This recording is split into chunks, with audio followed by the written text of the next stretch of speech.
You tell the story of the night you met, and somewhere in the telling you choose the version where the light was better, where they said exactly the right thing.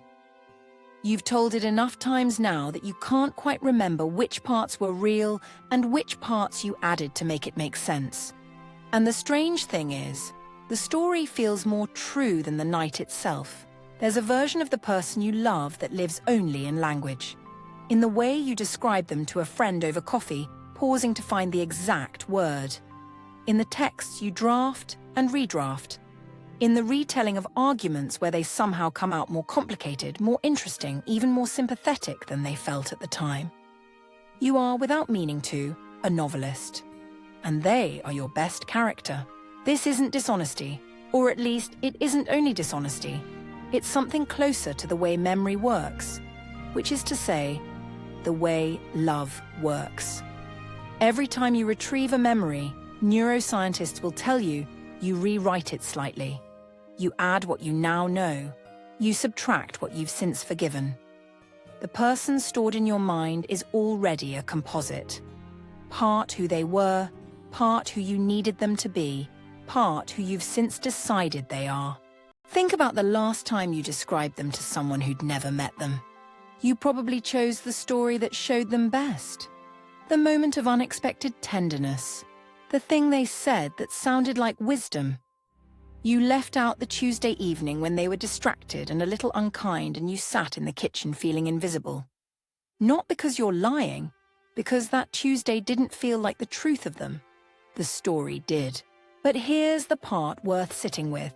The person you describe, the one in the story, is genuinely lovable. You didn't invent their warmth or their humor or the way they see things sideways.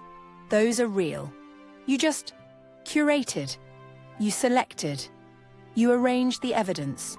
And the arrangement is so convincing that sometimes you fall back in love with them on the way home from telling the story. You walk through the door already softened, already grateful. And for a moment, the room catches up with the narration. There's a word for the early state of romantic love, limerence, coined by the psychologist Dorothy Tennov in 1979. She described it as an involuntary state of intense longing, dominated by intrusive thinking about the other person.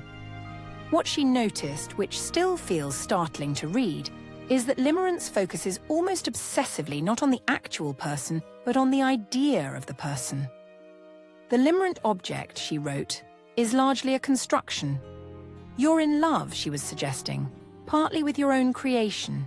Most of us move through limerence and into something more ordinary, more embodied, more specific, more genuinely about the other person's actual Tuesday evening self. But the storytelling doesn't stop. If anything, it becomes more elaborate. You've known them longer, so you have more material. You know which stories land.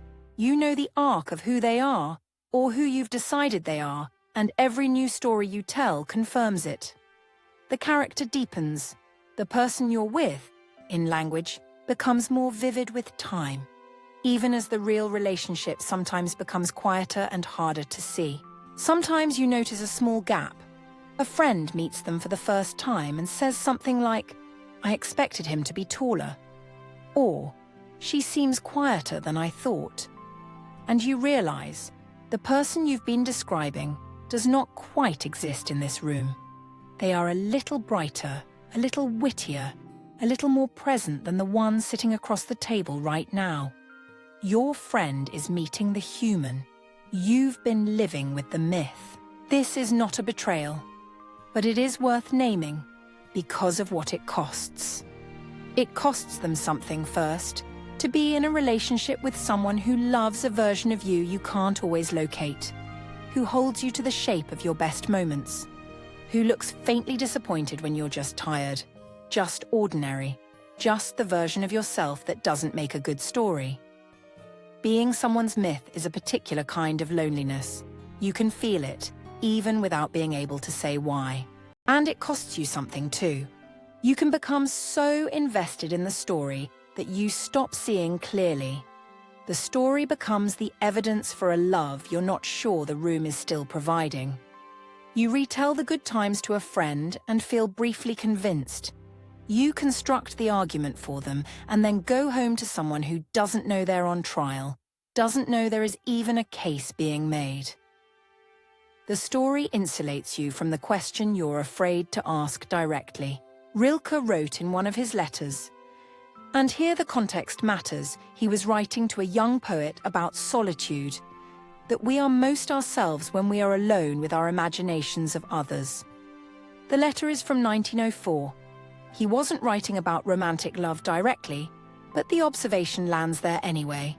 The person in your imagination is vivid because you have complete authorial control. The person in the room has their own agenda, their own silences you can't write the meaning of. What would it mean to love the room version? To look at them when they're not performing for you, when they're eating cereal, when they're being small about something, when they're failing to be who you've described them as, and choose specifically that, not the beautiful sentence you made of them, not the story that had everyone nodding. This exact tired Wednesday morning person who is undeniably also everything you said, and also nothing like it. The stories aren't the problem. Stories are how we carry love, how we keep it from dissolving in the friction of daily life, how we offer it to others, how we return to it when things go flat. But a story is always a reduction. A story has a point. Real people don't. Real people contain Tuesday evenings and small cruelties, and a particular way of going quiet that you've never quite decoded and probably never will. That is not a flaw in them. That is what it means to be a person. The question the story can't answer, Nitu, the one the room keeps asking, is whether you love the complication. Not the arranged version, not the evidence you've selected. Whether you can hold both. The person you've made beautiful in language and the one who doesn't always match it. Because the gap between them is not a problem to solve.